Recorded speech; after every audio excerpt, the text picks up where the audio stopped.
Welcome to my channel. आप सब कैसे हैं? आशा आप सब बहुत अच्छे और खुश हैं। आज आप पढ़ने वाले हैं हिंदी से इंग्लिश कैसे सेंटेंसेस जो हैं उसको कन्वर्ट किया जाता है, कैसे उसके ग्रामर रूल्स को समझा जाता है। बहुत आसान तरीके से आपको समझाऊंगी ताकि एक एक लाइन आपको समझ में आ जाए और आप उसे कोई भी सेंटेंस को जब आप लिखते हो, बोलते हो तो उसे समझ सको, कन्वर्ट इंग्लिश में कर सको। हमारे साथ लास्ट तक बने रहें, ठीक है। किसी व्यक्ति को उसके कपड़ों से मत आंको। अब देखो, आंको मीन्स जज मत करो, ठीक है। उसे जानो, उसे जज मत करो। जैसे आप बहुत सुन चुके हो, ऐसे वीडियो देखते रहते हो। तो किसी व्यक्ति को, ओके, तो क्या बोलेंगे? किसी व्यक्ति को मत करो। देखो, मत करना पहले हमें किस में जाना है? लास्ट में जाना है। और ये ध्यान देना है कौन सी टेंस की बात हो रही है। फिर दूसरे किस में आना है? किस पर्सन की बात हो रही है, सब्जेक्ट में। फिर आपको बना देना है तो क्या है? पहली बात निगेटिव है, मत आको निगेटिव है। और इस टाइप का मत करो, मत खाओ, मत ऐसा करो, ये सब किस में होता है? डू नॉट का यूज होता है। क्या यूज होता है? डू नॉट, जिसको हम लिख देते हैं क्या? डोंट, ठीक है। पहली चीज समझो। दूसरी चीज है किसी व्यक्ति को, ठीक है। किसी व्यक्ति मतलब होता है पर्सन, व्यक्ति मतलब पर्सन।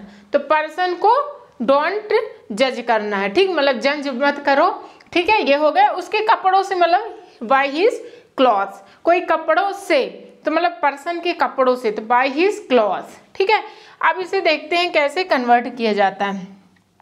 निगेटिव है तो डोंट ईट फूड, ठीक है। तो डोंट क्या? जज। यहाँ पर आंकना है तो जज बोलते हैं ना, ठीक है।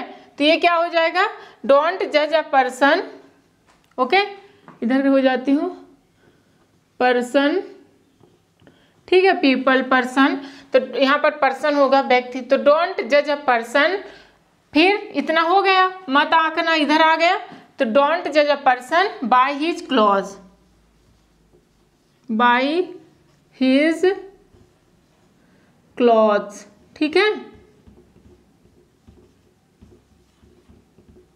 तो ये हो गया, किसी व्यक्ति को उसके कपड़ों से मत आको। अब दूसरे में चलो, हम दुविधा में हैं तो कैसे बोलते हैं? हम ये हैं, हम अनीशा हैं तो आई एम अनीशा बोल देते हैं ना। वैसे दुविधा को क्या बोलते हैं? क्या बोलते हैं? ट्रबल बोल दो, या फिर क्या बोलते हो? ठीक है, ट्रबल ही बोल दो, सबसे अच्छा है, ठीक है।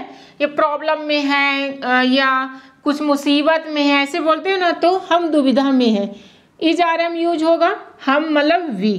तो किस में क्या लिखेंगे? वी के साथ हमेशा इज आर एम में क्या यूज होता है? आर यूज होता है। वी आर इन ट्रेवल, ठीक है, मुसीबत में है, ट्रेवल। ये हो गया। पैसा मेरी जेब में है, पैसा मेरे जेब में है। पैसा मीन्स क्या होता है? पैसा, मनी। जेब में है मतलब मीन्स होता है पॉकेट में है। अब देखो, है इज आर एम होगा इसमें भी, तो क्या हो जाएगा इसमें? The money. अब देखो, इज आर एम में क्या यूज होगा इस टाइम में? जब ऐसे सब्जेक्टिव चीज का होता है तो इज आर एम मतलब इज होगा, ठीक है। आर वी के साथ, एम आई के साथ, बाकी के साथ इज यूज होगा, ठीक है। प्लूरल है तो आर होता और सिंगुलर है तो is. In my pocket, okay. और जल्दी से लाइक का बटन दबाकर प्रेजेंटी अपना जरूर लगाएं, सब्सक्राइब कर लें जो न्यू हैं, नोटिफिकेशन ऑन कर लें, क्योंकि मैं ऐसे ही वीडियो आपके साथ लेकर आती हूँ। Hindi to English, English to Hindi, story के माध्यम से हर टाइप के जो भी जीरो लेवल में ज़रूरत होता है मैं अपलोड करती रहती हूँ। हमारे साथ बने रहें। तो क्या है? The money is in my pocket, okay. मछलियाँ समुद्र में हैं, मछलियाँ मतलब क्या होता है? फिश, ठीक है। इज आर एम ही होगा, तो यहाँ पर मछलियाँ हैं, फिशेस हैं, ठीक है। तो यहाँ पर क्या है? फिशेस हैं।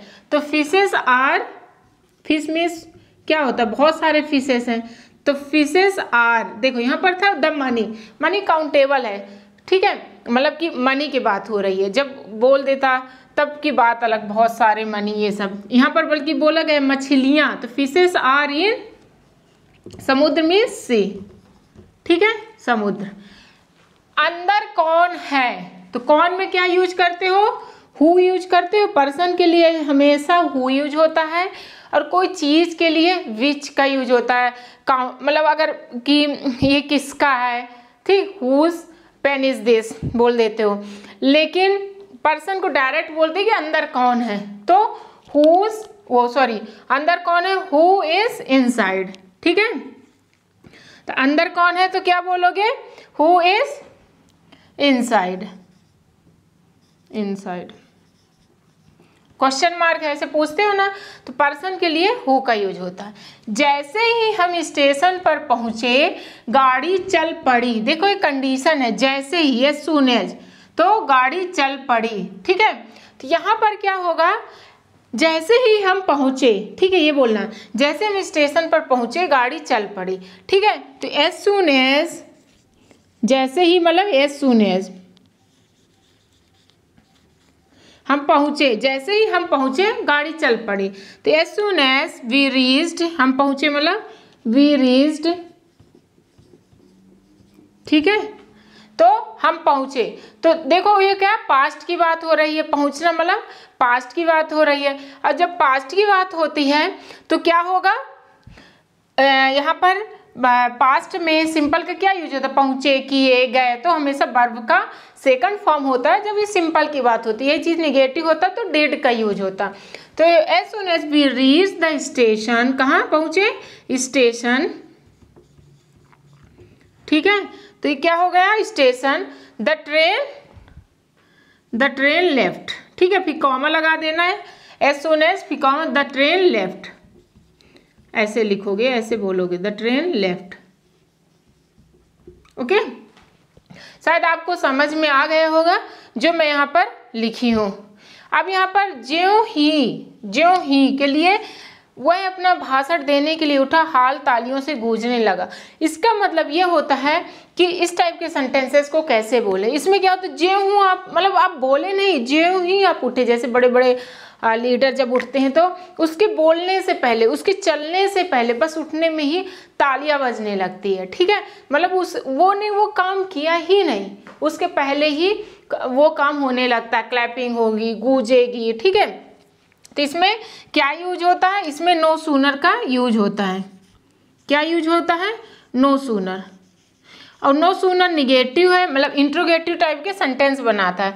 तो नो सूनर, देखो, ज्यों ही वह अपना भाषण देने के लिए उठा, मतलब यहाँ पर इंट्रोगेटिव है, इंट्रोगेटिव टाइप में बनेगा। ये एक टाइप में खुद में इंट्रोगेटिव है। इंट्रोगेटिव क्या, WH आता है, फिर क्या होगा, हेल्पिंग वर्ब जो भी होगा। यहाँ पर उठा, निगेटिव, इंट्रोगेटिव क्या होगा, डिड होगा ना। डिड मतलब निगेटिव में डिड या इंट्रोगेटिव में डिड। जब पास्ट की बात होती है, पास्ट बोल रहा कि उठा, हाल तालियों से गूंजने लगा, मतलब जो हो चुका, ठीक है। और ज्यों ही में नो सूनर, तो नो सूनर डिड ही, ठीक है। तो क्या हो जाएगा, no sooner did he get up to deliver, ठीक है, डिलीवर हिज स्पीच, सॉरी, ये स्पीच, ये देख। तो ये क्या है, ज्यों ही वह अपना भाषण देने के लिए उठा, तो no sooner did he get up, मतलब उठा, टू डिलीवर हिज स्पीच, जैसे मतलब भाषण देने के लिए उठा, मतलब वो किया नहीं कि पहले ही गूंजने लगी, तालियों से गूंजने लगी। नो सूनर के साथ हमेशा दैन यूज होता है, ठीक है, दैन का यूज होता है। नो सूनर दूसरे में दैन। हाल तालियों से गूंजने लगा, क्या है, हाल तालियों से गूंजने लगा। तो दैन द हॉल, कहाँ गया, हाँ, दैन द हॉल। अब देखो, तालियों से गूंजने लगा, तो यहाँ पर क्या हो जाएगा, यहाँ पर कहाँ है ये, तालियों से गूंजने, देन द हॉल क्या होने लगा, गूंजने लगा, मतलब कि क्लैपिंग होने लगी, मतलब कि क्या कहना चाहिए कि आप उस चीज को कैसे, साउंड होने लगा, मतलब तेज तेज गूंजने लगा। तो देन द हॉल यहाँ पर लिख देते हैं यहाँ पर कुछ काम होने लगता है उसके लिए क्या यूज करते हो, मैं काम करने लगी, आई स्टार्टेड या आई बिगन का यूज करते हो तो बिगन यूज होगा। देन तो इसके वजह से यूज होता है, नो सूनर की वजह से दूसरा सेंटेंस में then the hall began to resound, मतलब साउंड होने लगा, साउंड विथ चीयर्स। ठीक है, यहीं पर लिख देते हैं विथ चीयर्स, मतलब चीयर से, ठीक, गूंजने लगा। तो बिगन स्टार्ट हो गया, मतलब लगा, करने लगा, हॉल में ऐसे होने लगा। To resound with cheers, resound with cheers मतलब चीयर से गूंजने लगा। ठीक है, शायद आपको समझ में आ गया होगा। इस टाइप के आप बोलते बहुत ज़्यादा, जो ही ये काम किए ही नहीं कि वो ऐसे बोलने लगी, हमने ऐसा किया ही नहीं कि वो ऐसे करने लगी, उस टाइम में ऐसे ही सेंटेंस का यूज किया जाता है। नेक्स्ट टाइम, हम अभी स्कूल पहुँचे ही थे कि घंटी बज गई। पहुँचे ही थे मतलब होता है कि स्कैर्सली, मतलब ये करे ही थे कि घंटी बज गई। एक होता है यहाँ पर कि उठा ही नहीं, मतलब उठते ही हो गया। एक होता है कि पहुँचा तो घंटी बज गई। ठीक है, तो हम स्कूल पहुँचे ही थे, मतलब ऐसे किए ही थे कि वो काम हो गया तुरंत। तो इसमें क्या होगा, हम अभी स्कूल पहुँचे ही थे कि घंटी बज गई, तो क्या होगा, वी हैड, स्कैर्सली का यूज होता है। स्कैर्सली मतलब ऐसे किए ही थे तो ऐसा हो गया, तो स्कैर्सली देन का यूज होता है। ठीक है, स्कैर्सली व्हेन, जैसे कि हम बना रहे हैं, वी हैड स्कैर्सली, ऐसे काम किए ही थे, we had scarcely reach the school, पहुँचे, पास्ट की बात हो रही तो रीच द स्कूल। या आप सिंपल कैसे बोलते हो कि जैसे ही हम, या ऐसे भी बोल सकते हो, जैसे ही हम स्कूल पहुँचे घंटी बज गई, तब भी सही है। Soon as we reach the school then क्या, बेल रैंग। ठीक है, या ऐसे भी बोल सकते हो, we had scarcely reach the school, तो क्या होगा, व्हेन द बेल रैंग। दोनों सही है। ठीक है, व्हेन द बेल रैंग मतलब घंटी, रिंग, रैंग, रैंग। ठीक है, तो सेकंड फॉर्म रैंग होगा। तो यहाँ पर क्या होगा, व्हेन द बेल रैंग।